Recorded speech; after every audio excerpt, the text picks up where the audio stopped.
Okay, here we go. Merat Tafreshi, welcome. Thank you for having me. So Merat, I'm going to run through your vast list of achievements in your life. Go for it. And if I get anything wrong, please stop me. It has been known. But yeah, powerlifting, 5 times British powerlifting champion in your weight class, 2 times world powerlifting champion, former world record holder.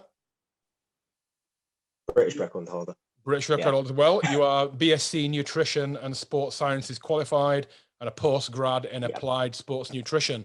That's quite some list, Merat. You and I have known each other some time now, and I've not spoke to you for a long time. So this is a great opportunity for me to kind of reconnect in these really bizarre times, but also kind of touch base with you really, because your life and career has moved on massively the time I've known you, but especially over the last few years. And what this podcast about and what it is for me, for me and Phil really, is for meeting individuals we've met throughout our time in industry, in business, in life, who have just inspired us through their tenacity, their kind of mindset, their commitment to taking ownership and accountability for where they are in their life and what they've got, and just making the absolute very best. There's always better out there for people. And this is why I'm speaking to you today, mate.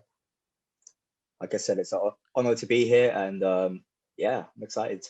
Okay, so all these amazing things you've done in powerlifting, where did your love affair, if you want to call it, with lifting heavy iron from the floor, where did that begin, Merat? I've got to go back to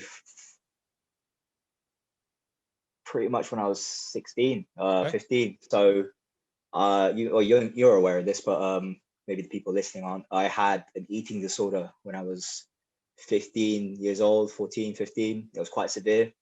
I was quite active. I was basically an athlete. I did like a lot of long distance running. I did taekwondo. I played basketball. I was quite sporty. But I wanted to get in better shape, and for one reason or another, I think it was probably onset from the depression I didn't know I was suffering from just previous like issues I had at school. I grew up with a lot of bullying, racist bullying. Had a lot of racism thrown at me, especially after 9/11. It was a different world for me. Of course. So I probably used nutrition in probably the wrong sense as a way to control something. And it got to the point where when I was in the GP office, and after like numerous attempts to try and get me to recover, and it was just not happening, I'd gain weight, make them happy, lose weight, and they'll be like, got his back to square one. I think the lowest weight I was at, I was probably 43 kilos, and I was about maybe not that much taller than I am now. Maybe I was probably 5'6", 5'5", something like that. What's that in older money, in stone? I have no idea, mate. I'm terrible with stone. I grew up in an Iranian household, so we're all metric here. So yeah, it's about seven. It's not very. Yeah, it's not heavy. 7 stone. It's got to be like that. Yeah. Okay. Something like that. It's got to be like, basically think of a skinny supermodel, and that's what you got. Yeah. So that must have been some dark times then. Oh yeah, for sure. And I just remember when I was in the GP office, and the GP said to my mum, "Look, if he doesn't do anything, he's gonna die." And I just remember seeing my mum just bursting into tears. Now she's like probably one of my biggest role models in life. I'll touch upon that later why, but so just seeing her upset really hit hard with me. Like she just felt helpless, really, really helpless. I know she tried, and it kind of like knocked me on the head. Like I need to be accountable for this, because it's not just about myself anymore. It's about everybody else who cares about me. So I had to come up with an idea to recover, but in a way where I knew I would be wanting to recover. So I knew like, okay, the best way to eat more is to just train and have a reason to eat more. So I was already a fan of like bodybuilding and all that. Like I used to go on YouTube and watch all that stuff, and all the early guys that probably a lot of people these days aren't aware of. Like I followed all of them, And that was actually my first love, bodybuilding, ironically Okay. enough. So just because I was just a fan, I just loved it. I love the physiques. So I thought, okay, these guys eat like 6 meals a day. You know, they eat pretty clean, but they eat a lot. They train, they look good. Okay, I'm going to do that. So that spurred on to me eating more, and gradually was gaining weight. And actually, also, I think I've got to give a shout out to you and PhD, because that's where it started. Okay. It's basically, I went on the forums because PhD was the first. I'm not even just trying to say this because you're here. It was the first supplement I ever used. The first supplement I ever purchased was Synergy. Synergy ISO 7. So yeah, great supplement. I remember that. I begged my dad to buy it for me. I begged him. I was like, oh, please, I need this. My mom was like, just get it from him. If it's going to get him to eat more, just buy it, please. My dad just thought, like every parent back then thought, they were just thought, what, protein powder? It's like steroids. I'm like, Yep. that's not. So yeah, I remember Phil actually gave me a meal plan. I still remember it. Like I even remember it just roughly what it was. It was just like something simple I could do in school. Like, you know, and I made, it's when I started to make my own food, and he gave me a training split. Like, it was good. It was a good foundation to be in. And in the forums, they had like, those forums were great. Looking back, the support I had from you guys, it was like, yeah. So that's kind of where it fell in. So powerlifting didn't come until a bit later. So I had a friend who was a bodybuilder, big dude. He was competing, won quite a lot of shows. But he noticed I was quite strong. We trained legs. I was still skinny. I was still about like 62 kilos, right? But that damn sight better than 43. So, but we were squatting. I think I was squatting 100 kilos at the time, and I did 4 sets of 15, arse to grass, no belt, nothing. And he was shocked just how easy it was for me. And I didn't really take any notice of it. I just thought it was just normal. He was like, "You've got quite a strong squat. Have you ever tried maxing out?" I said, "No." So the week after, I attempted 160 and I got it. And I just remember everyone in the gym, it was a David Lloyd. They were looking, this kid's insane. He's going to kill himself. What is he doing? And I just remember warming up to it and doing it. And then it was just like, and then the week after I did it again, because so this is going later on. So I was in college at this point, and nobody in college believed me. They all thought I was lying. So I did it again the week after. I filmed it and showed it to them. So, but yeah, it came from him. He was basically saying, like, I wanted to train to look like him, but he was like saying, you know, there's a sport called powerlifting. You know, you probably should give it a go. You're quite strong for your age and your weight. I had an assumption they were all fat. So like you know, the only powerlifters I saw were like the big super heavyweights, right? Yep. So I just thought, oh, aren't you meant to be like kind of big and fat for that? It's like, no, there's weight classes. All right. Thankfully. Yeah, so that's how it really started. It came from something very negative and painful, but I used it as a tool to actually save my life, pretty much. So I guess back to back to that time with your parents in the GP's office. I guess your mum must have. I mean, your mum's seen you lose weight, right? So she realizes there's a big problem. Oh yeah. And I guess like a lot of parents, especially older generation parents, it's like just try and feed the problem, just trying to feed it. You know, all you got to do is feed is feed them. All you need to do is eat. You know, but you had a real kind of aversion to getting those calories into your system, because you were really fighting a bigger problem. And then you brought in weight and movement and something that made you accountable every day to get to the gym. You wanted to eat the food to make you stronger and better, recover faster. And you knew that by doing that, they all came together, I guess, to form this lifestyle that give you renewed purpose. Yeah, exactly. That's spot on. It made me accountable to make sure I didn't go back to that. Yeah. And like you said, like, because I knew if I ate well, I would be stronger. If I was stronger, I'd be gaining muscle. If I was gaining muscle, I'd have a better relationship with how I looked in the mirror. Like many people who have suffer from anorexia, they look in the mirror, they see like this big blob of fat, and really they're just skin and bones. I don't have any photos of me back then. I can't look at it. Really? The last time I looked at it, I cried. Yeah, I cried because it just looked disgusting, and I couldn't believe how frail and weak I looked, because at the time my mentality was like, oh god, I'm fat. I need to be like leaner. I need to be shredded, and I had nothing on me. Like looking at the photos, and it was just like, it's crazy to think back how I felt at the time and how I am now. So yeah, like I even remember my mum was like very scared to take photos to send to the family in Iran. She didn't want them to see that, because it will look bad on her. They'll think she's doing a bad job as being, bad job of being a mother. She's not. She was great. Mom still is. Yeah. So yeah, I mean, yeah, crazy. And how did they react to your newfound love of deadlift, squats, and benching? It was mixed. They liked it. They knew as long as I was healthy and I was happy, they were happy with it. It wasn't until I started competing they started to take an interest, because they just realized, oh, you can actually do something with this. I always joke I probably would have done a little bit better at uni if I didn't spend my time competing. But not that I did terribly, but it was just like, it was a difference between like a first and not a first, but basically. But those experiences were worth it to me. So yeah, they never came to see me watch any competitions. I don't know why, but I think it's just my mom doesn't want to see me get hurt. I can imagine her, like my partner, she see me compete in the last phases of my career. She showed me the BPM on her watch. It was like high, sky high. But powerlifting competitions, I guess for people who, and I've not been to many, but they are extremely intense places, right? I mean, there's usually a bit of death metal. If not death metal, it's heavy metal. Yeah, blasting pretty loud. There's a certain smell in the air.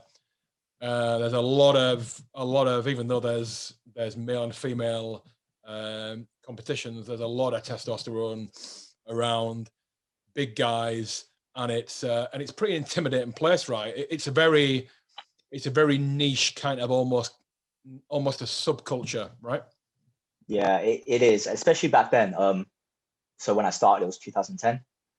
It was not like ours now. It was way more hardcore. I guess if the word, I suppose that's an appropriate word to use. Yeah, it is. There wasn't as many women then. There was like maybe a handful of women that competed. It was mainly equipped. Raw was not in existence. So, but I used like really super loose suits because I was just to be one of them. But I mean, my first comp I did it raw, but that's another story. But it was a lot of big guys too. So the lighter weight classes, unless you went on a national level, weren't that big. So it was always easy to qualify. But it's when we get to the national level, then you got to see a few more people. But like, you just saw that, like, we're talking about when Andy Bolton was kind of coming to the end of his prime. Those guys, there's some serious weight being lifted, especially equipped. Like, you can lift more. So it's like you said, like, there's a smell in the air. There is. It's like a smell of ammonia and sweat and just whatever else. And yeah, but it was pretty intense environment. I can't imagine putting my parents through that. Like, my mom would just be covering her eyes the whole time.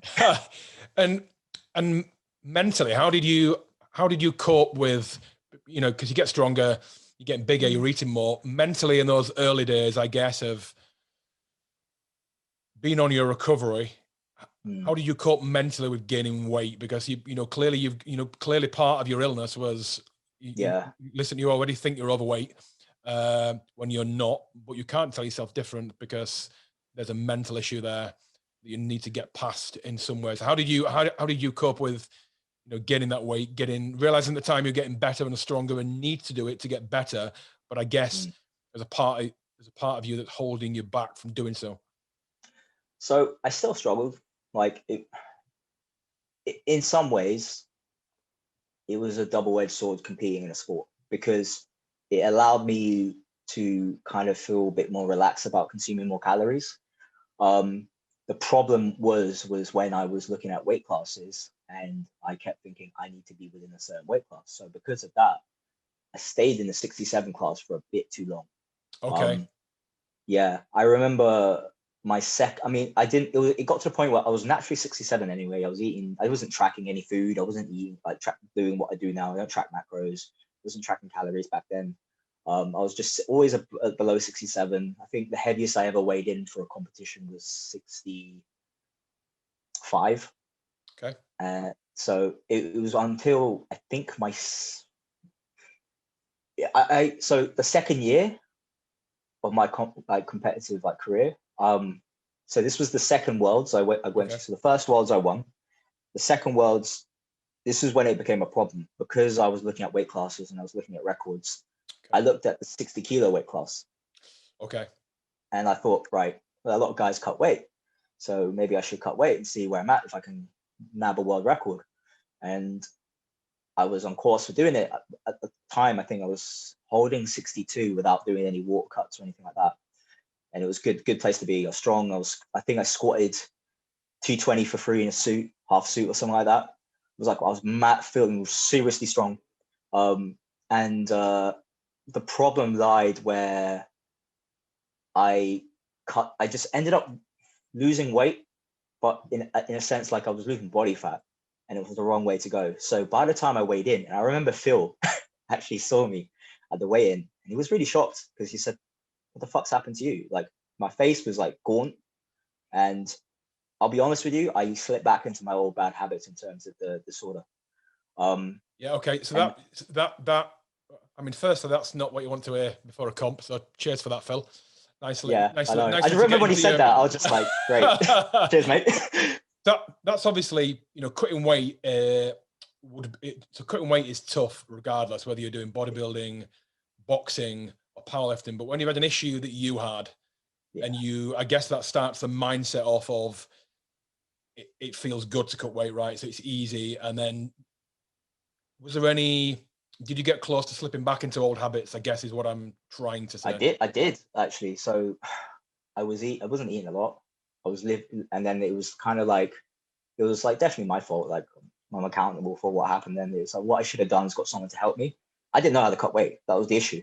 Okay. So I assumed, okay, I'm just going to diet down. That's not the same thing. Cutting weight, you want to get rid of water, rehydrate, put it back on, feel stronger. Yeah. It's not like, I basically essentially put myself in a severe calorie deficit, relied on a lot of stimulants, and then to like kind of like offset any energy or hunger or whatever. And then by the time the weigh-in came, I was 57. So you dropped, and this is your second worlds, right? So you won the first worlds, which was probably, was that your first comp? My first, it was my third comp ever. Third comp, and you won the world championship for your weight. Yeah, so that's pretty obvious. You're you're an outlier, naturally designed to be able to lift heavy things, right? And at what weight are you squatting at what body weight there? So the first worlds, I actually played it safe because I saw the openers and they weren't that a lot. So I only squatted 160 in a very loose suit anyway. I didn't have that much time to get used to the suit. The suit wasn't that tight. And it was basically something I could do raw, but we just wanted to like just kind of nail it. I didn't go for PBs basically. It was kind of just get a total in. It was enough to beat everyone. Because I will say it wasn't the Opens 67, it was a teenage 67. So I guess at my age group, everyone was very far behind me. Yep. Because it was a 17 to 18 age group. Wow. And everyone was way behind me. So and then the next year I got bumped up to, so there's another age group that goes to 19, it goes like 19 to 20 or something like just below. And then that was when I decided to cut. But by that time I was stronger because I got used to the suit, and I got a tighter suit. I knew how to work it. Everything was a bit more fluid. I had like a year of training in me. The British before that, like I felt pretty good. So it was kind of like I got kind of used to the kit a little bit more. And I think I like doubled or tripled 220 in the gym. Wow. I was still a bit like, I knew that if I hit 220 at comp, it just I'd be good. Like I only need to do a single. The problem is it's like, because I was anticipating losing a bit of strength. But when I weighed in at 57, I remember the guy said to me, "Hey, do you want to come back in an hour?" And I was like, "Why?" I was like, "Oh, I thought you were trying to make 56. Wow. I like this.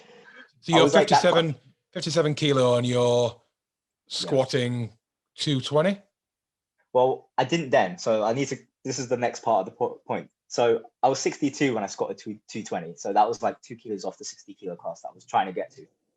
And then I had it was kind of like 2-3 weeks. And I don't know how I just dropped so much, but I must have been in such a deficit that it just fell off me. I mean, I was quite young, so I suppose my metabolic rate was a little bit higher. the problem is that my suit was loose because the first time I put it back on, it was not tight. So I remember I warmed up with 160 and it was hard. It felt like I was doing a raw. And I was like, fuck, like how am I meant to like open with 190? If I want to, so, and then I went to change my opener, it was too late. So I was like, shit, okay, this is going to be like a bad day. And I bombed out because it was just too loose. I was too weak. I didn't rehydrate enough the next day. I did everything wrong that you could ever do trying to put. Well, first of all, there was no point putting weight back on because I lost most of it was just fat. It wasn't really like, it was fat and maybe muscle tissue. It wasn't water. So it didn't matter how many mackies I got down me or liquids or sugar. I was just going to be bloated and feeling crap. It wasn't going to happen. Like looking back, I thought that was going to save me. Now I know, in hindsight, yeah, that was a terrible idea. So I bombed out. And that was terrible for me because I looked at the guys at 67 even. I could have beaten them. It really fucked me off. Sorry, I don't know if I'm allowed to swear here. You say whatever you want, mate, on this. Cool. All right. But yeah, it really pissed me off. And I was just like, I had to take a real good look at myself in terms of like what I was doing. So that was a second eye opener. So the first one being the GP office, the second one was, the aftermath of that. I remember I stayed in the hotel the next day, didn't come out. I was just like, just destroyed mentally. So that was probably the second time I really had to have a conversation with myself about what the hell I was doing in terms of like, eating disorderly eating. Okay. So what happened next then? So that's your second world. Your what age?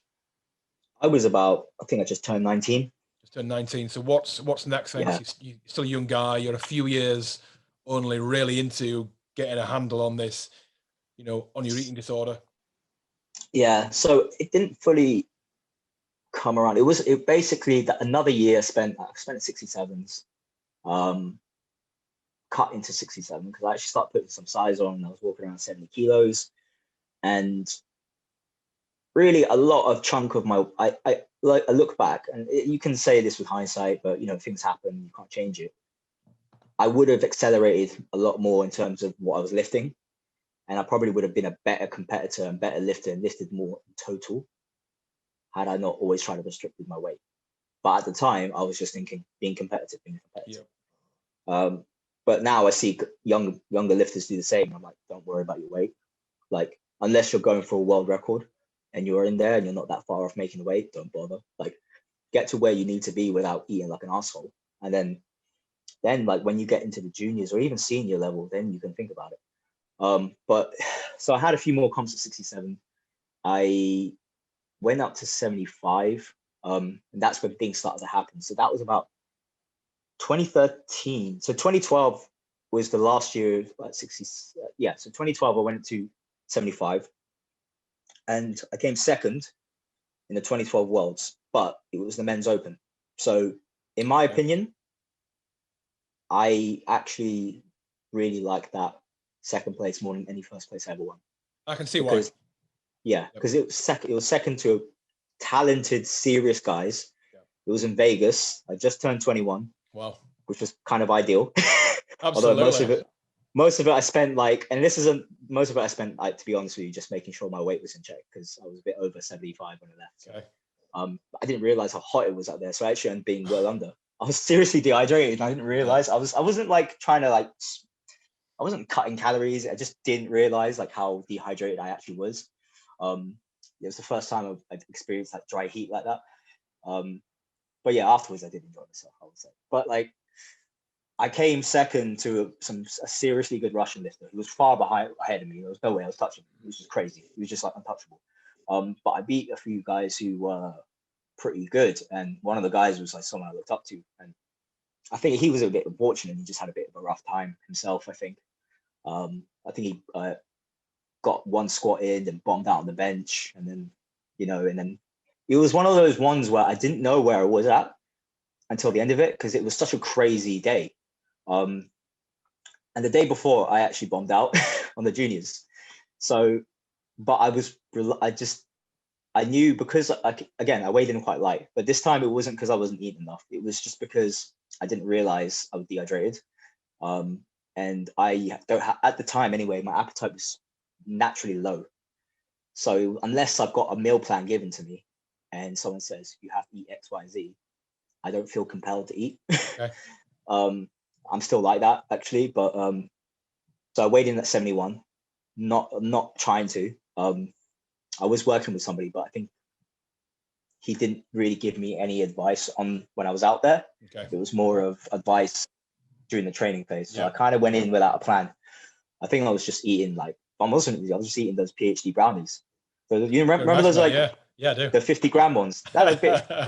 Yeah, so I was eating them, and then I was like eating less like sandwiches here and there. I was thinking I was eating enough, but I think I really I wasn't hydrated enough. So I bombed out, but that's because, all right, so I don't want to be one of those lifters that complain, but we were squatting on carpet, which wasn't great. No, never great.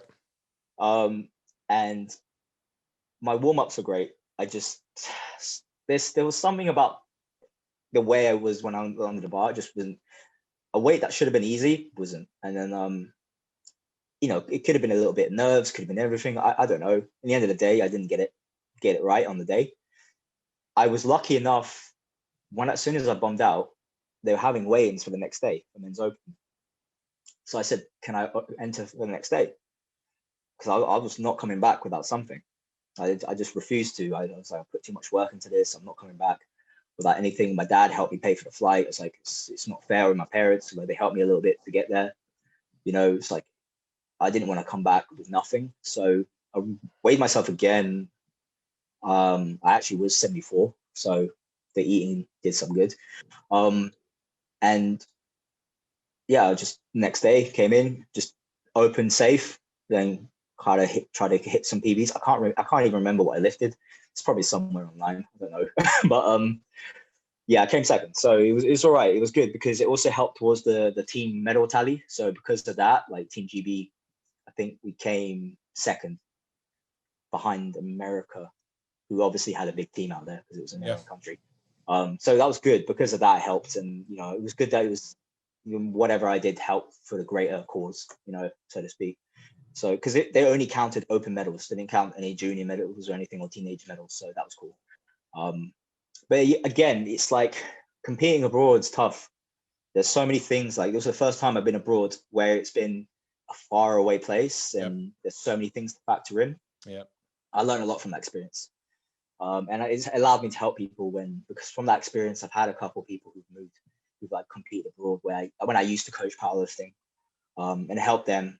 So I feel like maybe it's a failure, maybe it's not, but any issues I've ever gone through, it's helped me later on with myself or as a coach. So in some ways, I'm kind of glad I went through that, as much as it sucks. But it was kind of like, looking back, if you ask me, would like to get a gold in the juniors or silver in the men's open, silver men's open any day, just because the competition was higher, I can understand that. Yeah, I mean, that's a big jump, and any jump, I guess, from a juniors to a seniors is a big jump. So any middle there is amazing. So what I guess the misconceptions, a couple of questions to ask really. People who don't really understand the difference, you've talked a lot about wearing a suit, and you've talked a lot about raw. I guess it'd be good to understand the differences and why that makes such a difference. And then I guess after that, Merat, what sort of training were you doing? How long were your sessions?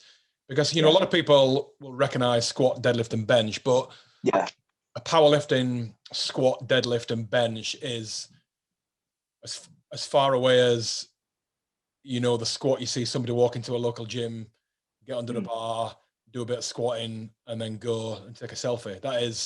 That's about as far away from what you guys do as is possible, right? Because it's a seriously intense on your nervous system, and psychologically, it's a really intense sport. So I guess firstly, explain the difference between the different methods and why that makes a difference, and then what was your training regime like on a regular week?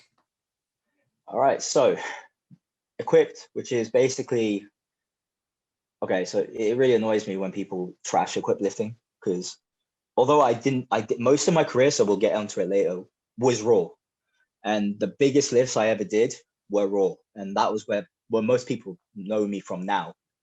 I think a lot of people forget I actually had because equipped was the only thing up until 2011. So raw back then was basically if you forgot your suit and your shirt, bench shirt, that was raw. It was kind of like, and that was my first ever comp, was raw because I didn't have any of that. So raw is wearing nothing. So there's this is the crazy this is the obviously that you want to do that. You don't want to get kicked out, do you? I'm sure there is a version where you can do it in nothing, but let's not talk about that. That's for the OnlyFans page, right? But Absolutely.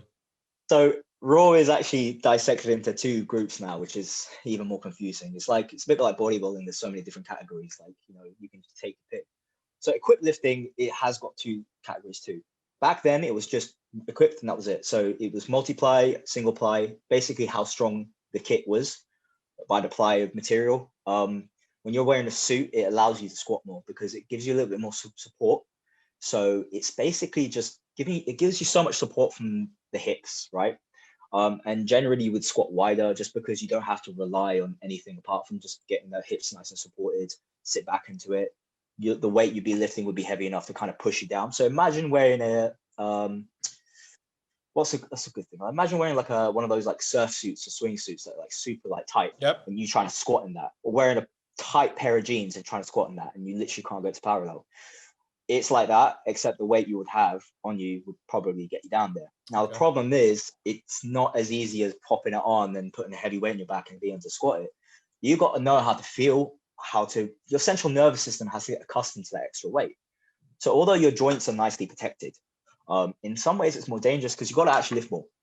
So there is an argument like you can use equipped lifting later on if you're like, a bit older and banged up and you're like, okay, I want to still lift and have a career, but I want to protect myself. But then if you're lifting double the amount that you were raw, it's probably more dangerous in some respects. A bench shirt is the same. You're literally like walking around like a mummy, pretty much. Seen it. It looks ridiculous and it's so tight. Like you're pretty much rowing it into yourself. You're pretty much doing a barbell row to your chest. Your weight has to be heavy enough for you to touch. You're doing all sorts of things like getting a crazy arch, pushing your stomach as much as possible out just so you can touch the bar. Then you pause and then you've got to press the thing. The main battle is actually getting it to touch. If you've got a shirt that's tight enough, that's the biggest hurdle to actually touch with the bar. Deadlift, it depended on the style you did. So if you did sumo, the kit helped a bit. It gave you that little pop off the bottom. I did sumo just because I was naturally a wide stance squatter. So once I got used to the suit, it fell in place pretty well for me because I always squatted that wide anyway. I had pretty good hip mobility. My hips were pretty strong naturally. When I squatted, I was a very hamstring hip dominant lifter. But, you see guys who are a lot more quad dominant. That wasn't me. But I deadlifted sumo. So pretty much it's just the same thing that you'd wear squatting, but maybe you just don't want the straps so tight so you can actually reach the bar. Okay. Unless you're a conventional deadlifter, which most people are, I don't see the benefit personally because you're kind of already curled over. So if you're wearing a suit and the straps are tight, it just makes it so much harder. It does support your back, but it doesn't give you that. It doesn't really give you many extra kilos. It might give you a little bit of more reassurance that you're not gonna like snap your shit, but it's kind of, in my opinion, you'd probably be better off just lifting raw. So raw is just not a suit. Yeah. So there's two classes. There's raw with knee wraps. So there's raw, basically belt, wrist wraps, and you're allowed knee wraps, and that's it. Okay. You're not allowed elbow sleeves. You're not allowed. You can wear, and there's raw with knee sleeves. So it's the same thing. Just no knee wraps, but only knee sleeves. And then there's the third one where it's just belt only, wrist wraps only. Okay. So there's three different parts of raw. Yeah. That's confusing. So what's your training regime to get ready? Okay, so I did. Okay, so I was lucky enough to be. I trained with Phil quite a lot, and I trained with Bulldog. So Dave Beatty's owner of Genesis Gym in Wembley. Yeah. World powerlifting champion, has a world record, crazy strong guy. Yeah, I've seen some of his videos. Mental. Yeah, if I'm honest with you, like he was kind of my second father. You know, he really like, he's a mentor. He sort of raised me in the sense, and yeah, still good friends with him now. Still talk to him now. He's always trying to get me back into it. I'm just like, no.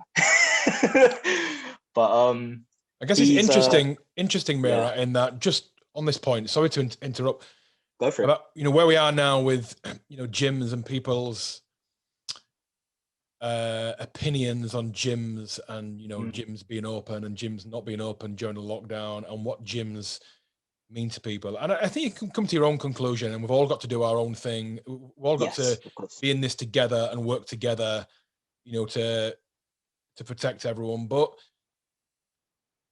powerlifting gyms and gyms like that, what I've always tried to convey to people who just don't get it, they are, like you said, Dave was your second father. Well, for a lot of, you know, and if you look at even watching the, you know, the Louis Simmons and the West Side Barbell DVDs and things, you know, for some of those guys there, I mean, that gym and the gym goers and the fellow lifters were the family, and they had nothing else really aside from that. So those gyms are much more than just somewhere to go and work out. They're a community. They are they're a relief. They're somewhere to go and, you know, to work out your troubles and just to come away a bit more of a peaceful, well put together human, right?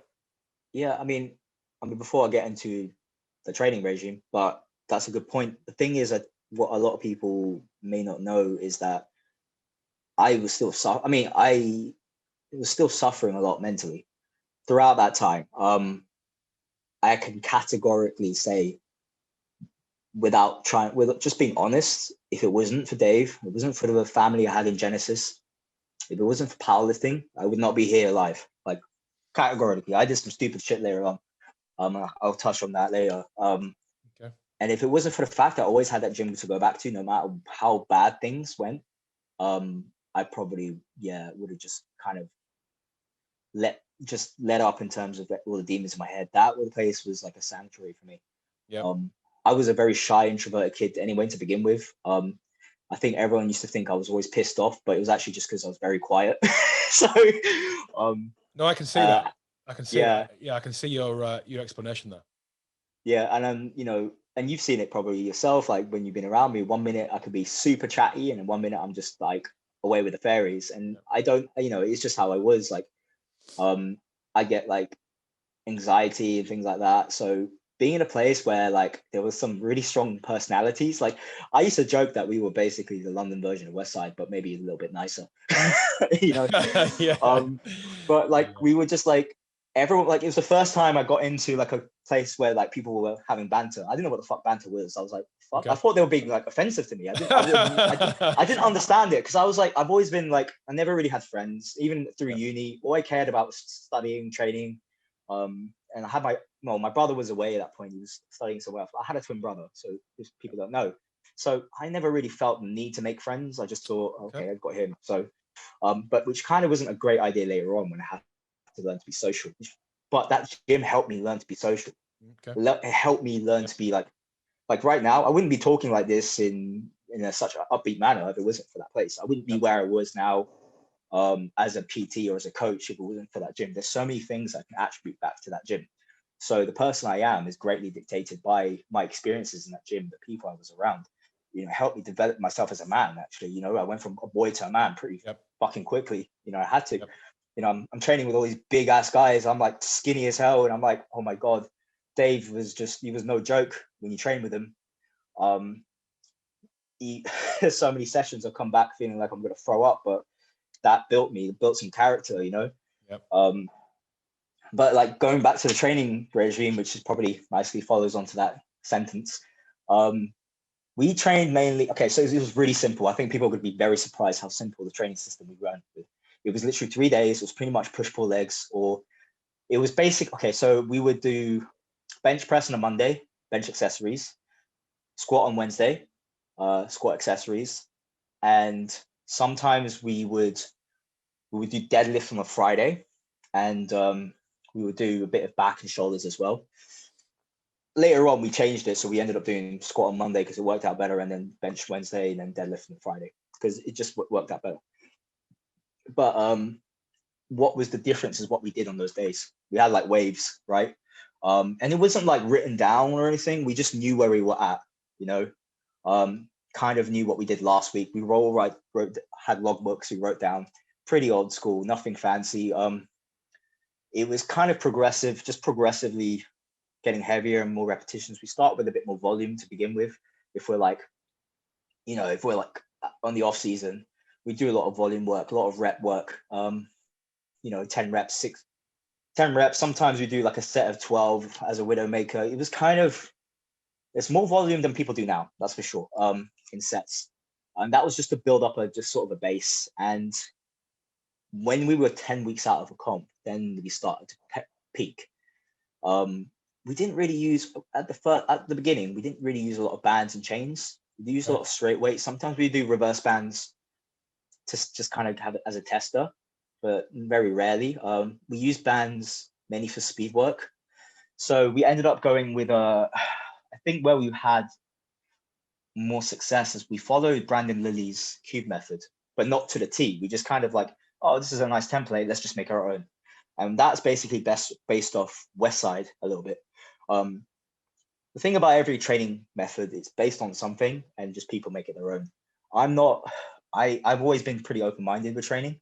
So is Dave. And we just kind of talked about where we think we needed to improve on. The great thing about him was like, he never said, do this, do that. It was like, at first, yeah, the first year or two, maybe, because I was very new.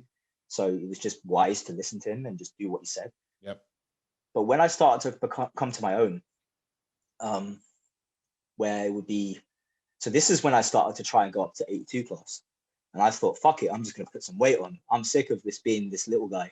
Like, I'm just, well, still little, but it's like compare some of the guys. I was like, I'm scared. I'm just sick of being a lightweight. Like, I'm tired of this shit. Like, so I started to bulk up for the 82 class. The heaviest I ever weighed in was 79. And there was guys cutting from 90 kilos, but I didn't care. Yeah. I was like, cool, I can just eat donuts and make weight. Great. What's a push workout look like? So you do squat, so like bench. Yeah. How many sets? How many reps? So the push day is actually the bench press day. So we do the bench press. Depending where we're at, we would always do a main lift competition lift, because you want to kind of grease the groove with that. I'd always say, like, do your competition lifts first, because even if you're going light and you're doing speed work, you want to improve on that. It's a skill in the end of the day. You're not training the muscle in that regards. You're training the movement, and you have to get better at the movement to be better at the sport, because the sport consists of those 3 lifts. Yep. Then we might do some variations afterwards. So we do longer pauses, rep work, board presses to work on tricep strength, things to improve the main lift. And then we did a lot of bodybuilding stuff, a lot of bodybuilding type training, hypertrophy work. We did like skull crushers, pec flies, dumbbell bench presses, side raises, that sort of stuff. Like a normal push day that you would do for like an upper body push day. Yeah. We would do that. And the pull workout was pretty much the same with deadlifts. And then we add a little bit of hamstrings at the end. We did a bit more shoulder work then too. I think we didn't do as much shoulders on the bench press day to just keep them fresh. And then we just put it at the back end. The squat day was the longest days. They were like a 4-hour session. And luckily enough, that was the day I had off from uni. So it didn't matter. Everyone was getting, that's also student night. So everyone else was getting pissed. I'm coming back like broken. I'm getting. And how long were your workouts? How long were your workouts at this point? So like we're talking 2-3 hours. Yeah. It's longer than what a traditional nip to the gym and the rest periods are longer. Yeah. Plus, if you're training with a team or you've got a squad of people, it's longer. Yeah. You got to like load the weight, and it really relies on everyone just being on point. You can't be chatting too much. You can't be like, there's banter here and there. People give each other shit. That's normal. We get competitive and try and say, I'm going to do this. You try and beat that, and that sort of vibe. A bit like how Westside were. Yeah. But we wouldn't really. There's no small talk. There's no like stupid shit like, oh, I did this on the weekend. Like if you did that, you're getting thrown out. Yeah. It's really serious play. So what? And you're saying, so this is your family at this point, or your second family, I should say, at this point. Yeah. They're really helping you through certain parts of your life. You see, you're working through your, some more demons. So is that linked to the eating, Merat? Is is there other things going on in your life at this point, I guess, regards Yeah, so I think outside because influences? I was still just very depressed as an individual. I didn't have a lot of social interaction outside the gym. I'll be honest, like, I didn't have a girlfriend until I was 20. I didn't lose my virginity until I was 20. Like, I was just not really like that type of, I Yeah. just wasn't, not that I wasn't interested, I was too shy. Yep. Yeah, we didn't have like dating apps and stuff then. Like, Nope. I mean, we did, but they were pretty fucking terrible. Yeah. Like, it's not as sure. like, it's not like Tinder. It was like plenty No. of fish or something. It's like, which I like to call plenty of freaks, because there's just absolute insane people on that site. Yeah, I But can believe it. and the worst thing is that when I did get into relationships, I always got with the most fucked up people. It was just not good for me. But Okay. because I was such a genuine, caring person, I kind of didn't see that. So it's just something I've naturally always been. Like, if I kind of if I like somebody, or if I have a friendship with somebody, I'm very loyal and very caring. So Yep. I wear my heart on my sleeve, and Yep. it can bite me Yeah, it a can lot. do. Um, Until you find the right friendships, right? And then yeah. it's reciprocal, and then it's always the right way to be. But until you find that right group of people to be around, it doesn't seem like the right way to be. Yeah, and I think everything that I've been through mentally stems from being bullied when I was younger, from just being different, thinking I was not good enough. I remember when I was in primary school, my teachers treating me differently because of my ethnicity, and being singled out, or being like I remember I wanted to ask a question. I think I was like 4. I wanted to ask a question, or answer a question rather. And then I think the teacher was like, "Oh, Merat, you don't know this. You won't know this. You're not English." She just assumed my English was bad. I mean, it wasn't great, but it got better very quickly. I mean, I ended up getting like A stars in English and stuff in GCSE. So it's like, Yeah, but it's better than me. Then. it's funny. Yeah, it's just that being always put down, and I was always put down for being different. Then 9/11 happened. I was getting, like, when I talk about bullying, I'm talking about fights. I'm getting into fights with people.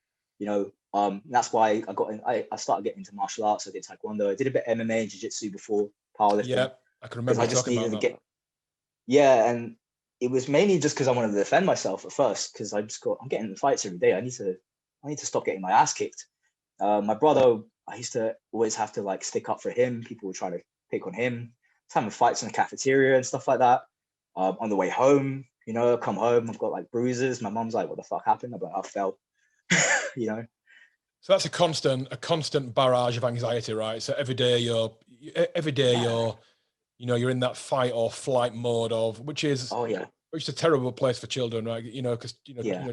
children are here to be, to be nurtured and protected and loved, and listen, shown accountability for sure, and not to be the victims of safetyism where you're looked after and collared so much that you can't make your way in the real world. But Yeah. at a young age, the least you should be is to feel that level of safety and protection, and at least when you go to school is a place where you should automatically get that. So your parents are Iranian.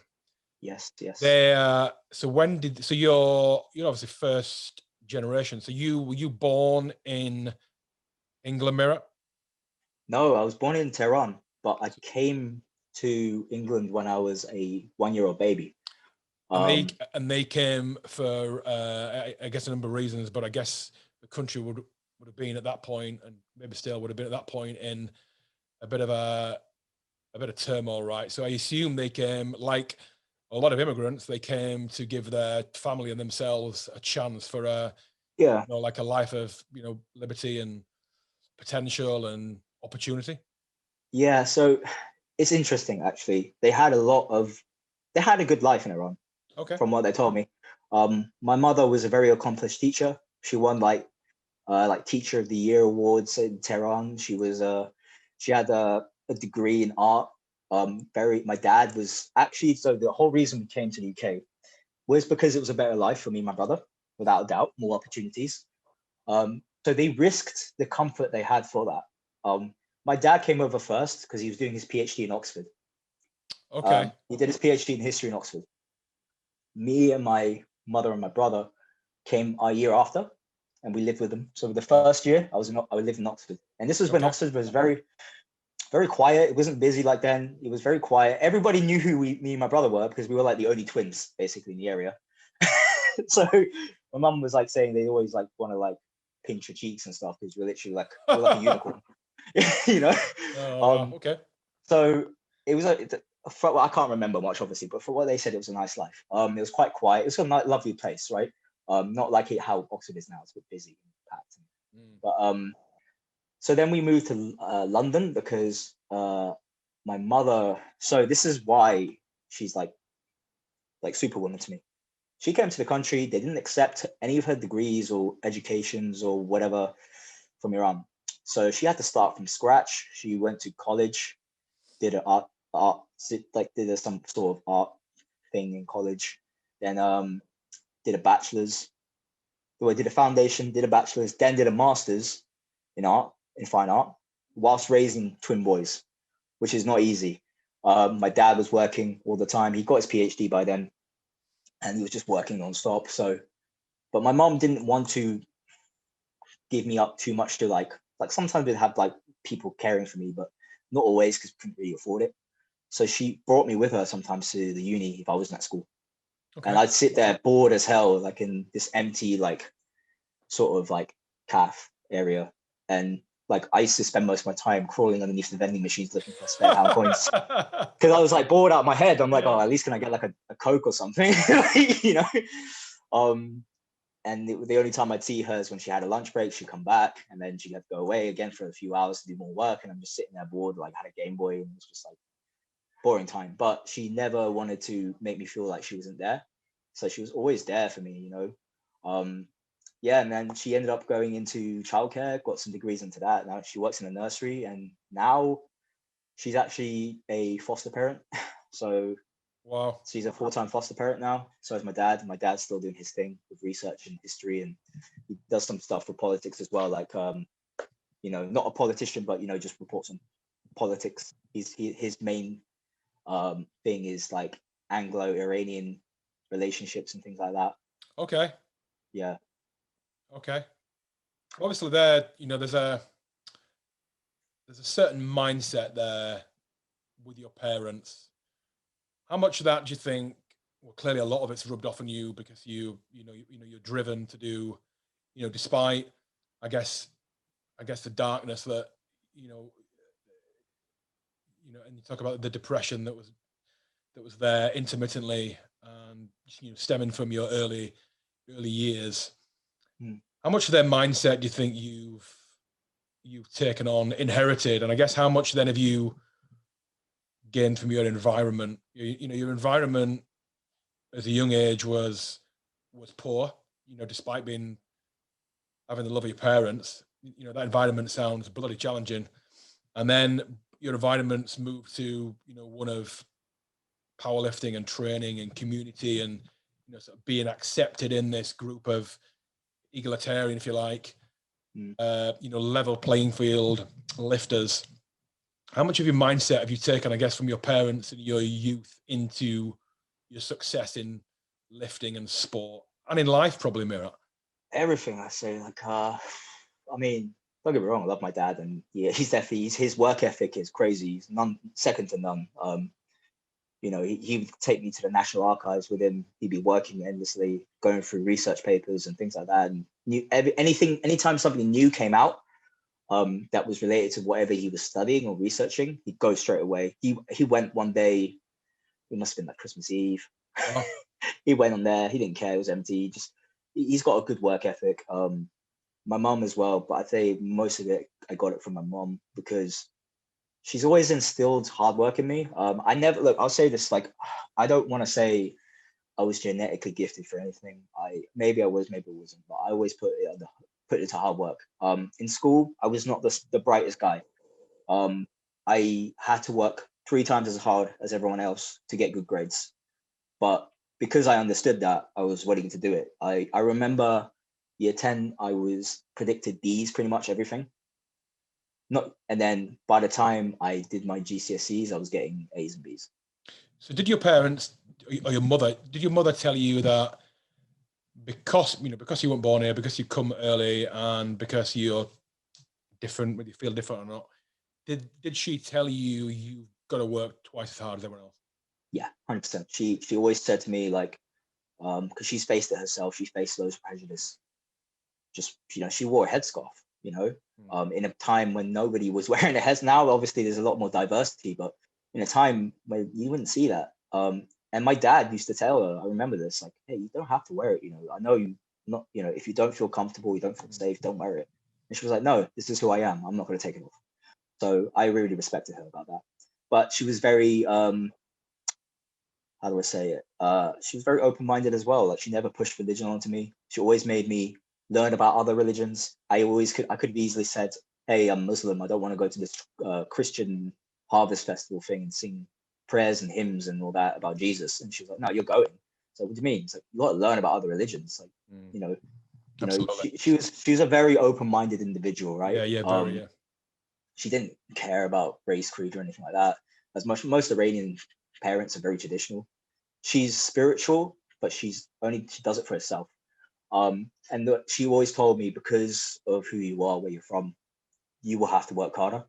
But it's funny because I posted this the other day, and she said something about, when you have a plant and you have seeds, you have to nurture those seeds to see them grow and to kind of like flourish. But the thing is, you need to look after it. You need to nourish it. You need to kind of be on top of it all the time. The problem is that some plants don't grow as fast as others. Sometimes it can take a week, it can take a month, it can take years for you to see the success of those things. But it's worth it. Just know that it's going to happen. Just don't let yourself kind of be deterred. Like, even if it takes you 5 years, 10 years, just keep doing it, because at the end of the day, you're going to succeed as long as you're putting the work in. And that always stuck with me. Like, I always thought, okay, well, as long as I'm always working hard, I have to succeed. There's no other way, So that's kind of where, like, I had that really tenacious mindset and attitude, because things didn't come easy to me. I mean, I wasn't like, squatting wasn't my favorite thing. I was naturally good at it, but there was a point where I struggled. And it really, like, kind of hit home with me, like, hard work paid off. I went from a failing student to a pretty good student. I was like, and I think the teachers were surprised. They just thought I was just going to flunk. And that's because I let myself get to that point. There was no one's fault but myself. But when I realized I had the power within myself to change that, I think that's when things changed. And then that coincided with also the benefits I was getting from training, because I was training my last year of high school, secondary school. And then as I started feeling more confident in myself, I started believing in myself more. And I just didn't have any limitations. I just thought, well, if I work hard, if I listen, if I do the homework, if I'm not messing around or just being sorry for myself, I'm going to get good grades. Well, at least it'll be better than what I was predicted, getting D's across the board. And I remember, like, I just worked hard, and that's what it required. I knew, like, everyone else in my class were lucky. They had tutors and everything. I was in a group of, for a state school, my class was like for the people who are kind of well-off families, which was kind of funny. They had like tutors, private tutors, all this and that. And a lot of them, the only time they cared about me is when I did anything good in music or sport, but they never really paid no attention to me. None of them stopped whatever was happening to me. So I knew I can't rely on people. I got to rely on myself. I got to work hard, and I've got to just put in the work, and it will come. So yeah, massively. Even now, I still feel that way. I have days now during this lockdown, I'm like, fuck, what the fuck's going to happen to me? It's like, like a third lockdown that hit me hard. And then I just thought, well, I've been through 2 already. They were pretty good considering how I dealt with them. I mean, I pretty much got stage ready in the first lockdown for a photo shoot. Yeah, with barely in a kit. Yeah, very impressive.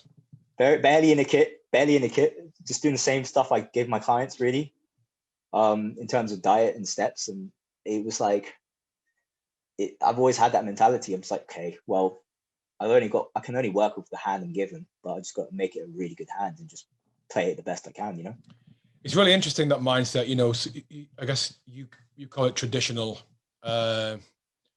what that mindset of a personal accountability. Yeah. Which is, I guess, a tradition.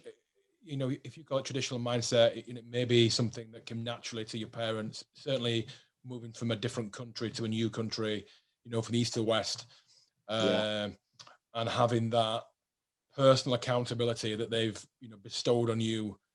But I think that is, firstly, it's a massively important mindset, right? Because you know, it's your life, so you're accountable for what happens to that, regardless of your start, regardless of the troubles, regardless of the stress. And I think I don't know if you think that's a diminishing mindset. I think a lot of, whether there's a growth in, you know, people not taking responsibility and, you know, blaming other things, some relevant, some not so relevant, about not being able to get on that journey, you know, to fulfill the potential. Because things will always hold you back, right? Whether you've got a great start in life or whether you've got a terrible start in life, you just face more obstacles. But it's still two choices. You know, the choice is either to let it fuel you, like you've done, or to accept it and just spend a life of, you know, of nihilism and blame and looking elsewhere for accountability. I think you're right, it's diminishing. And I think it's because it's comfortable. It's comfortable to be in that sort of nihilistic and sort of you know, state of denial. Like one of my favorite people I kind of go to for maybe motivational inspiration is David Goggins. I love his book. Can't Hurt Me was one of the best books I've ever read. Their Audible was even better, actually. And I guess, yes, I've got the Audible, and I guess quite relatable to you, right, for his early days. Yeah, like that's why I loved it, because I could relate so much to it. Like, he's insane, but I'm the same as well. Like, my missus always says to me, "You're absolutely crazy, you know that," but she knows why, and she loves me for it. But she knows that I'll do things that people consider a bit insane, but that's because it's just normal to me. You know, and his story, resonated with me a lot, because I saw a lot of parallels.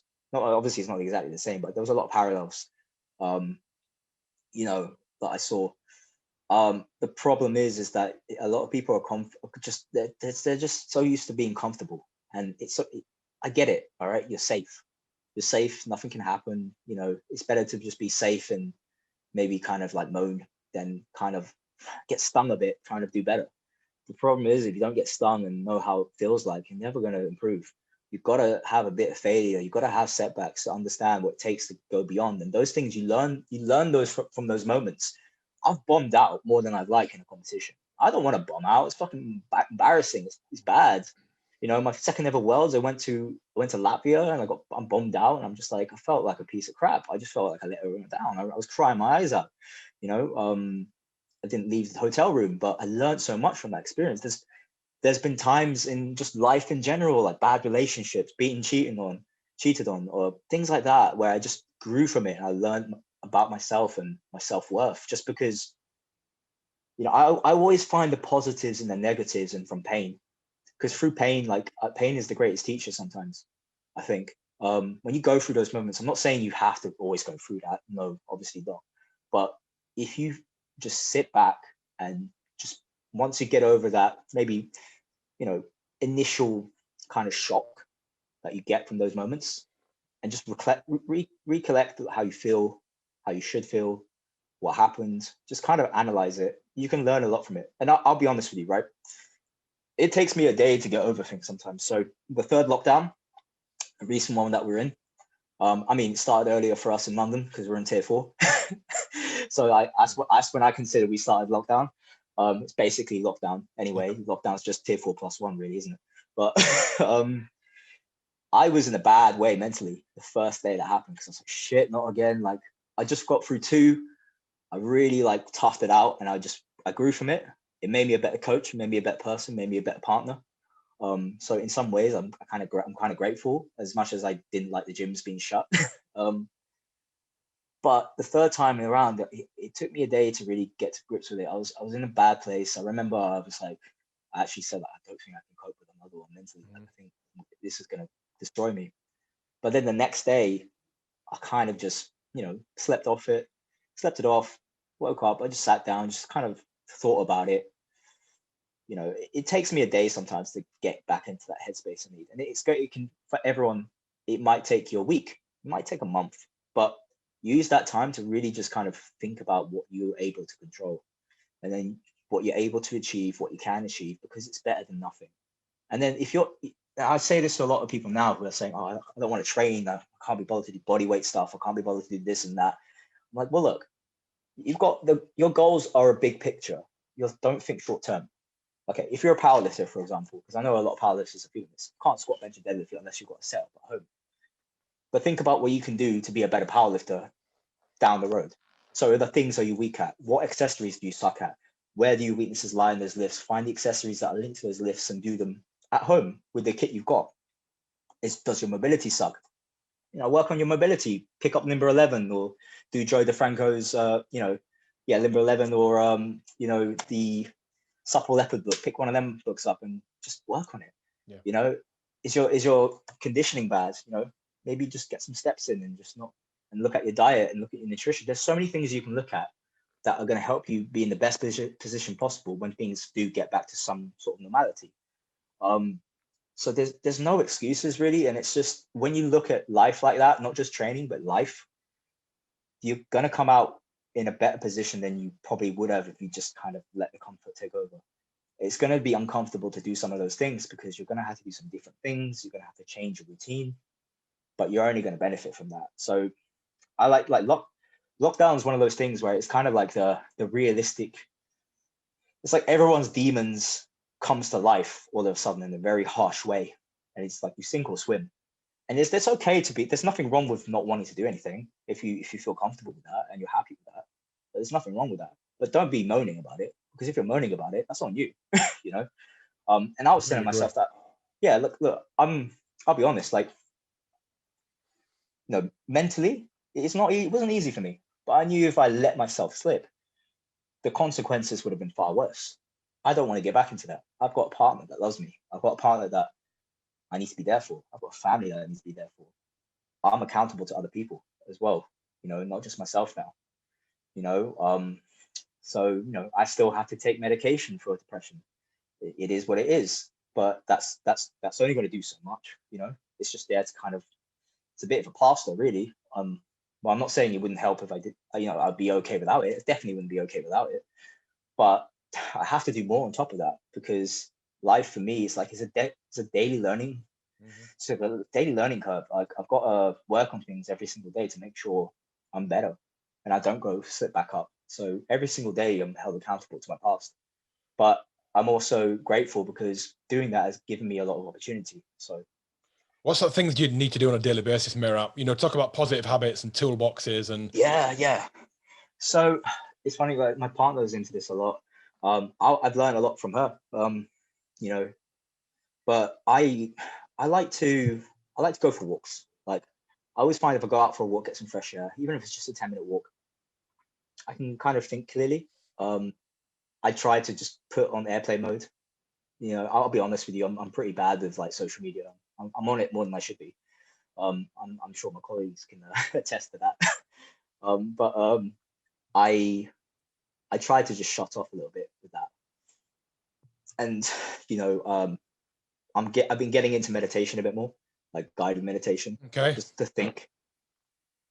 So there's an app that my other half uses, and you know, we both get up really early. So that's another thing. I like to get up early. I don't like rushing. Even when I was at work, well, in the gym working, not virtually. If I had a 6 a.m. client, I'll get up at 4:30 because I want to get myself ready, prepared mentally. I don't want to rush. I want to sit down with a cup of coffee and just think about the day ahead, keep calm. I like grounding myself sometimes. So, you know, I kind of just, it sounds a bit daft, but you close your eyes, you kind of like think about the senses that you've got and you've got going on. So what you feel, what can you smell, what can you touch? You focus on those things and it kind of just just drops my anxiety down.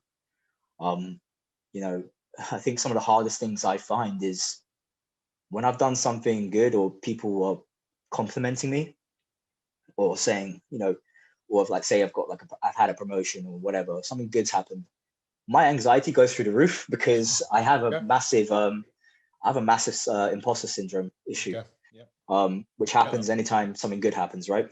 And I was talking to my other half about this today, and she felt the same way about something that's just happened to her. And I was like, the most successful people have that. Like, to be honest with you, I would be hard pressed to find like maybe one who has never gone through that, unless they're very egotistical. But it's kind of a good sign that you're probably good at what you're doing if you're always questioning yourself, which I always do.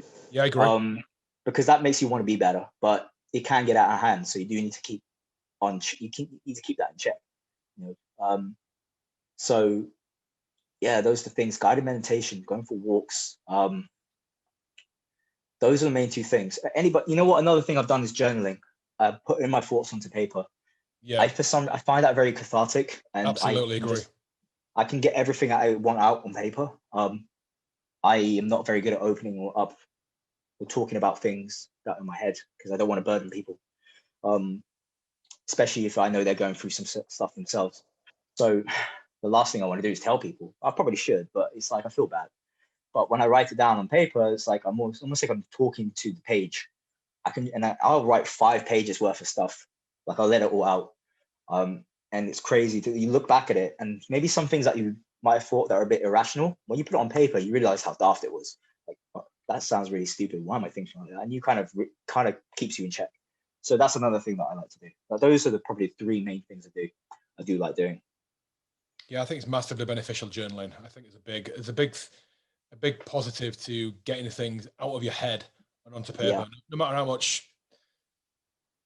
how ridiculous or bullshit it might seem later when you read it back, it's out of your head. And I think people, to be honest, use social media sometimes wrongly for that. They just get things out of their head onto social media, and then forget that it's going out to the world, right? And I think sometimes that's all right sometimes, but most of the time, people's thoughts are not versed in fact, or they're not well thought out, so they're just dribbled really from their minds as they think of them, and then they're not structuring their thought, and they're not thinking critically about what they're saying. And I think that causes them issues, but causes a kind of a trickle down effect of issues ongoing from there. Yeah, I've been guilty of that as well in the past, which is I think I learned from it.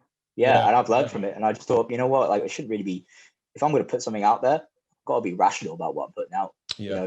And it's nothing about it's not about creating an image or anything like that, but what you might have thought during that period of time is just going to be mostly irrational a thought process that's stemmed by emotions. Absolutely, emotions. That's a key thing. Yeah, key thing. And you want to kind of make sure you evaluate that first before you put anything out. And absolutely, it's not something I'm still working on. I'll be honest with you. There's because I'm too open sometimes because I kind of don't care at this point. I used to care a lot, but I found like if I'm open about stuff, it's easier for me to talk. It's easier for me to like just be myself, but it's also easier for me to help other people.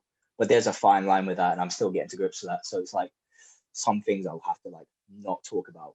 Even if I do want to talk about, I've got to make sure how I can structure it correctly so people can get the best out of it. Yeah. Instead of just sounding like me, like ranting, which is not good. So bringing it up to date, Merat, what are you doing now? What are you doing now? How did you get into what you're doing now?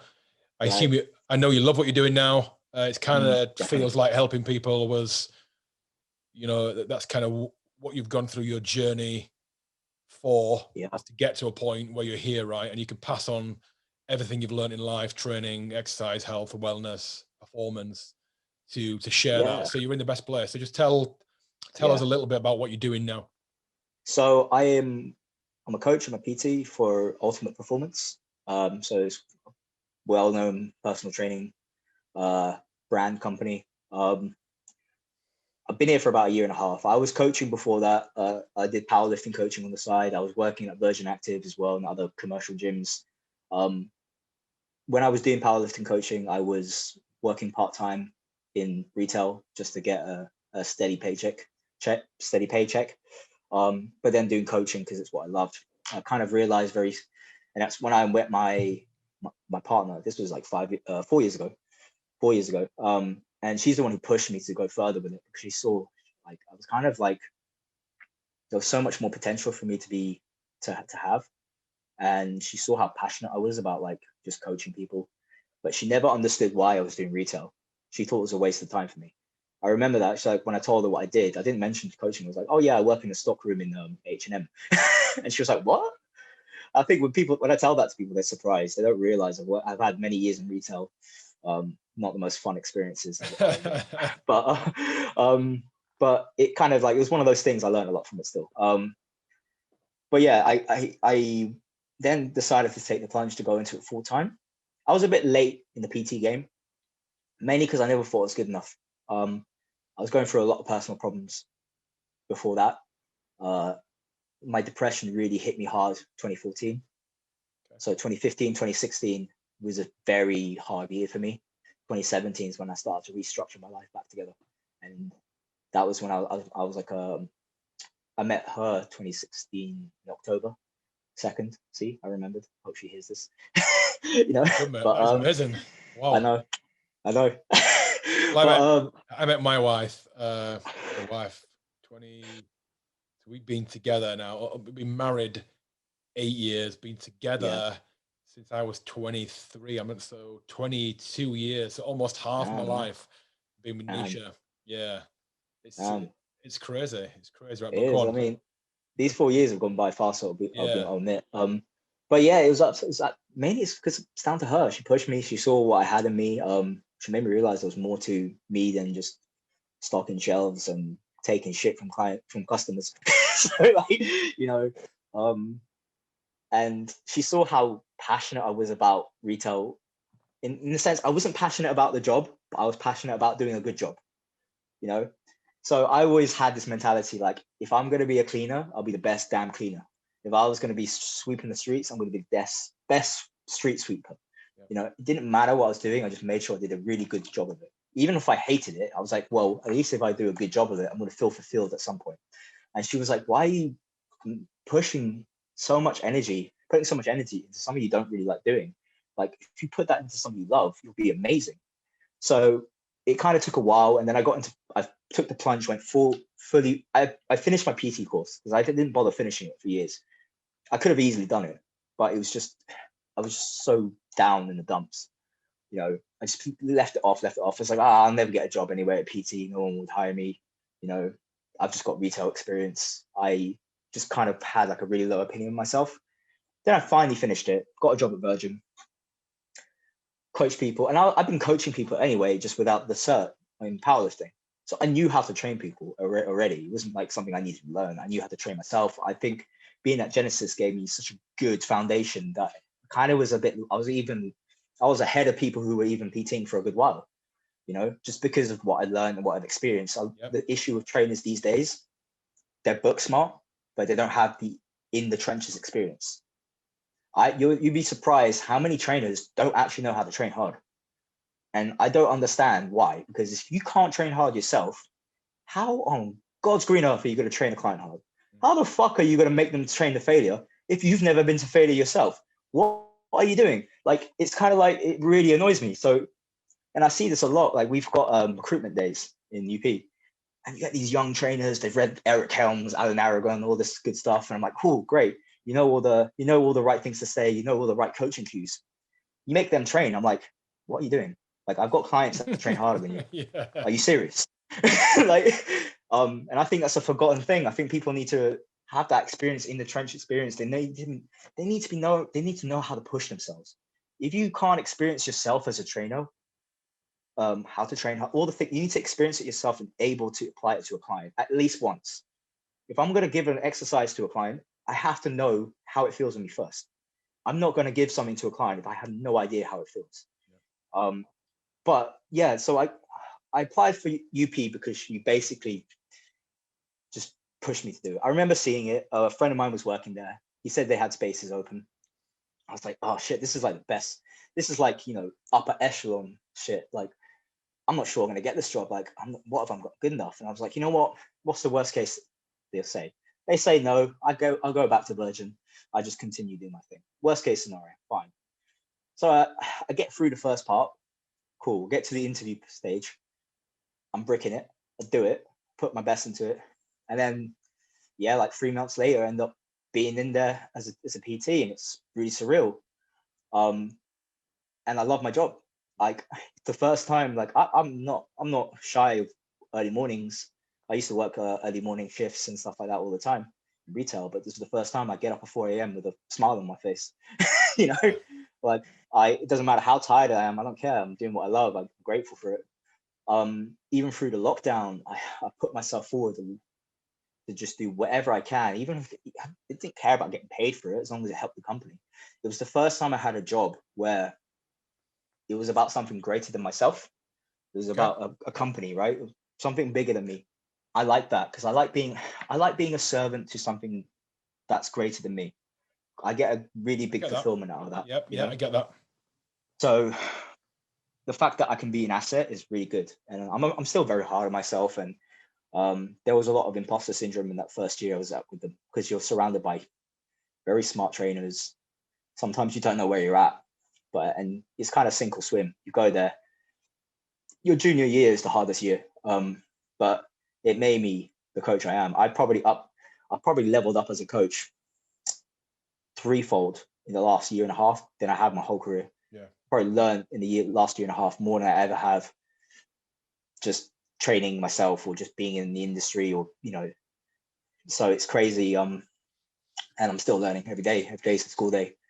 And I've got new opportunities coming now, even during this lockdown. Don't know if I can say. When is this podcast coming out? Oh, soon, anytime soon. All right. Well, let's keep it to yourself. You can tell me private. I'll keep it to myself, but yeah, I'll tell you private. But let's just say it's allowed me to do some good things, great things, and things like when I said this to one of the guys that gave me the opportunity to do said thing. I said being at UP was like, the pinnacle already for me. So this opportunity that I'm getting now is like really tasty icing on what was already an awesome cake. Yeah, that's what it's about.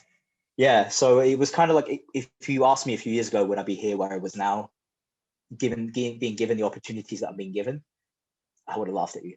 So, but it's just the case of, like I said, you work hard, you take your time, you plant those seeds, you make them flourish, you see them grow, and eventually you'll get there. It just took a little bit longer for me, but it was worth it, Here we are now. How old are you now, Merat? Oof.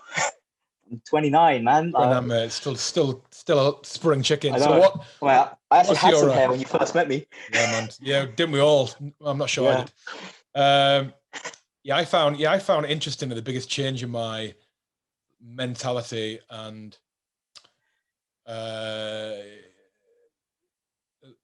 lessening my anxiety and stress came from 28 to 30, 38. Yeah.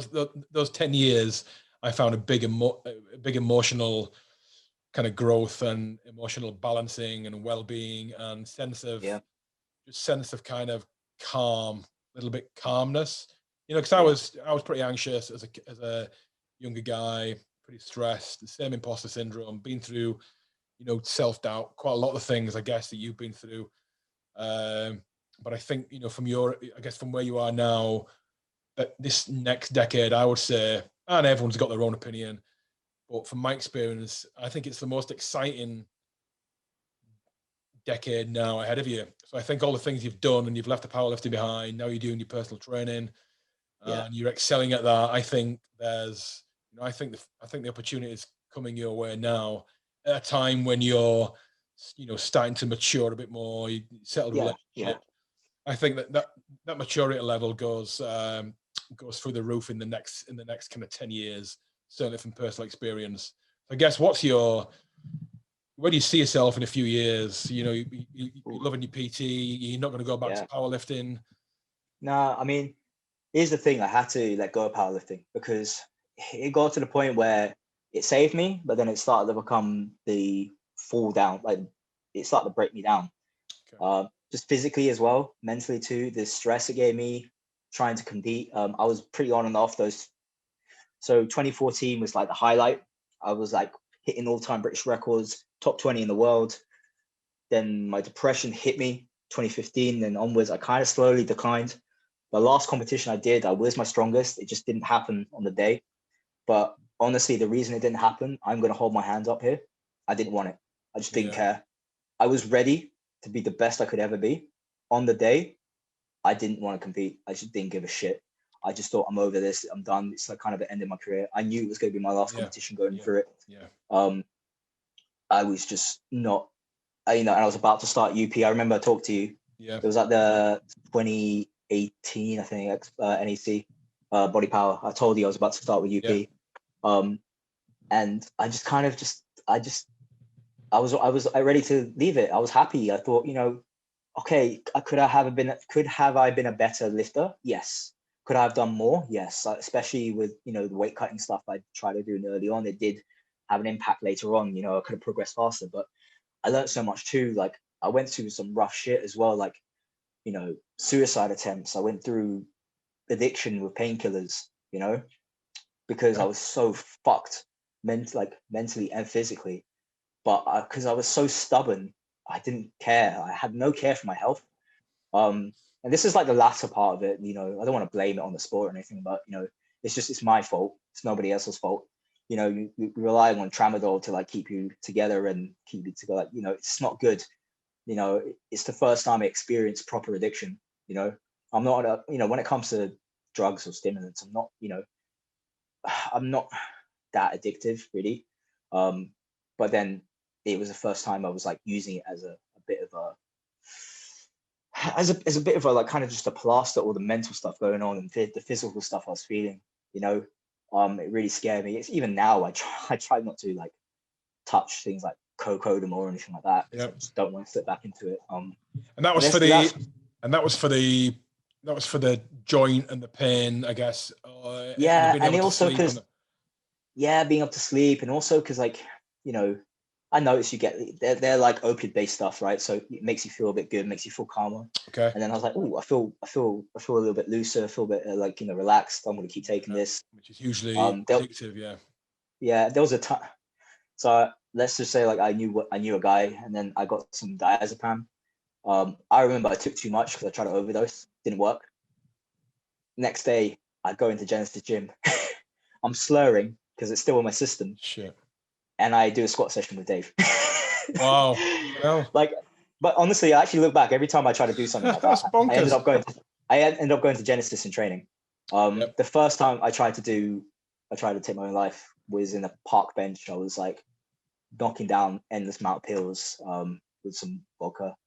All it did was make me projectile vomit, really. So pretty failed, to be honest, thankfully. Very thankfully, yeah. Yeah, and then the next thing I did, went and squatted with Dave, and we did like some heavy fives with chains. Like it was kind of like the first thing I did whenever I went through those moments, was go to the gym.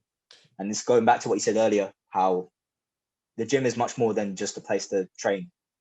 That was my go-to place when I was really, really down, especially when I did things like that.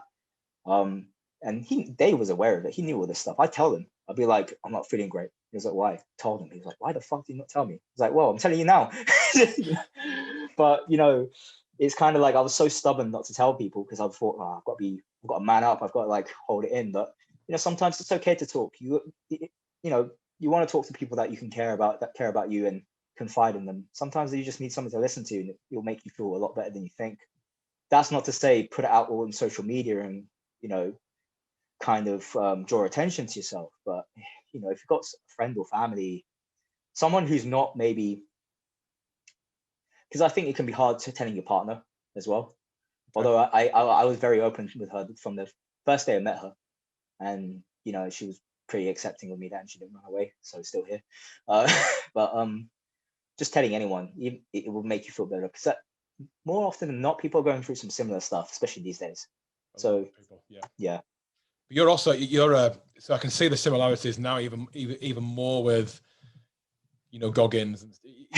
You're a person drawn to even extreme sports, right? So, powerlifting. You found powerlifting, and powerlifting found you for a reason. Probably it's an extreme. Yeah. It's something that not many people do for a long period of time. You kind of do it. It is absolutely intense beyond belief. and then either your body gives up or you give up, right? Because it is consistently doing something that your body just doesn't want to do. It's not designed to do. It's not made to do. You're continuously hammering, going to places of extreme highs, even mentally, and in terms of dopamine levels and adrenaline, extreme highs, and then extreme dumps where you're going to low places. And that's, I guess, that's part of your personality that is driven to extreme things. It's something that's never going to go, and I know that. I just got to learn how to deal with it. And it's kind of funny you say that. When I was younger, I did taekwondo. I thought, oh, this is shit. Like, I can't punch anybody. I'm going to do MMA, Muay Thai, and jiu-jitsu. There's always the next. Yeah. Something. Powerlifting was like, for me, it was like, oh, just like when I got into it, it was kind of like, if you talk to me when I was 24, actually, so if you talk to, and I was still with PhD then, wasn't I? So 2014, if you ask me, would I be willing to die under a bar? I'd be like, yeah. I don't care. I'll push my body to the limit just to get a record. And it was very much like if you've seen West Side versus the World, the attitude those guys had. I was very like that. I didn't care. I was willing to die for it. Maybe not so much now, but it's also why I've got into the body composition thing with even with my own training. But it's more personal. So I got more into doing the photo shoot, the process, the discipline that's required for it. It ticks all the boxes for me. I love that stuff. I'm actually like, a lot of people will say, I find it easy to diet down. And it's not that I find it easy, it's because it's still hard. The work I put in is the same. It's difficult. It's not easy. I just deal with it easier because my mentality allows me to deal with it. I see it as something I'm grateful that I'm able to do. So you find regimentation easy? Yeah, I thrive off it. I thrive off routine. I thrive off regimentation. And I'm doing the bodybuilding thing now, but I know I'm not going in there to turn pro or be like an IFBB pro or whatever. Like I'm fully aware of that. I'd love to do a show. I did one show before, and that was because I was injured for a whole year. I needed to do something, so I got shredded. Didn't do badly. I came 7th out of 14 people. It was a classic open class. It wasn't like a novice, beginners, whatever. I just decided to get as lean as I could so I could at least stand a chance. But it's for me, it's like what Goggins was like doing. Like, you have to do the ultra marathon thing. As soon as he stopped doing the Navy SEAL thing, you needed something. I'm the same, but I've learned how to integrate it in my life because I'm engaged. I want to get married at some point when I can. We were meant to do it last year, but it didn't happen. And I'm thinking about kids and thinking about all these stuff. So got to be within reason. I want to be able to tick the boxes, kind of fuel that need for something, regimented based, but also just be a good partner, be a good dad in the future. So it's kind of learning. I think the last year was learning how to mold those two things, how to be me, but also do good by other people at the same time. I always think Goggins when I listen to his book, but also, kind of digest the things he says. I always think his driving force, what's fueling him is he's driven to prove people wrong. Yeah. And I think there's probably a large element there's definitely an element of that in me really, and through my life and what I've tried to do, and I guess how I try and live my life, and what still keeps me going. And it sounds like that burns bright in you. Oh, without doubt. Being told when you're 4 years old that you're irrelevant because of your ethnicity or because of just like the way you look. I had darker hair. I mean, I didn't have dark skin. I was always pretty pale. I like to call myself the albino Persian. I'm not exactly tanned. I'm not the most tan person, but just being seen differently just because of where I came from, what I look like. From them, it drove me because I didn't want to be looked at that again. I wanted to be given the same chance as everyone else, even if I had to work harder for it. Merat, that was fantastic. I appreciate that. No worries.